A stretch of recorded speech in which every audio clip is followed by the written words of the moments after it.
living in the van was always about pursuing rock climbing. In order to full-time climb in the places I want to be and the ways that I want to climb, it's like living in a rock climbing area, like living in Yosemite Valley or living out in Indian Creek. You really get a different experience, and like you can connect with the climbs on a, over the longer period of time, and also having the freedom to go wherever I want to go when I want to go there really, improves my chances of climbing a lot. Hello, my name is Kaya. This is my 2006 Dodge Sprinter van, and her name is Lyra.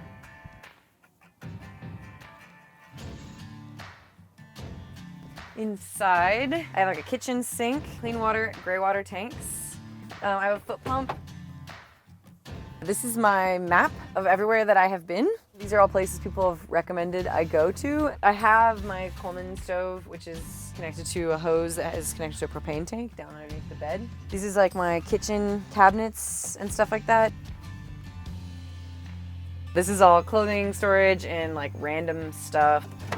Just like, things to patch pants with. This is my Indian Creek guidebook. This is my, it's not like a journal, it's more like just a notebook. And it's got like all sorts of stuff in it. Lots of ukulele chords and songs and stuff like that.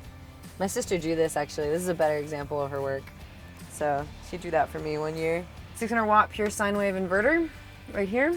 This is where all my AC power comes from. This is my solenoid, which is part of the solar panel system setup. It basically controls the rate of charge that goes into the batteries. I have a lot of art and stuff that I collect. These are all photos that I've taken on my travels, just the Polaroids. I sketched this on a piece of paper and then my friend tattooed it on me. This is the skyline that you see when you're driving into Indian Creek.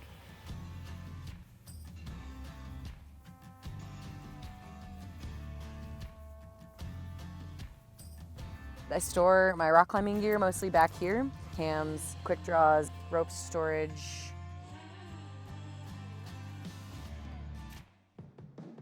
I changed my major. I had one semester left, and I changed it from getting my degree as a history teacher to interdisciplinary studies major, focusing on building out a sprinter van as a tiny home. Yeah, and then I built out the van over the course of 5 months. I feel like I've really grown up a lot in the last 3 years. It's really pretty much the big thing that I've walked away from with this whole thing is like, I really, really need to take care of myself.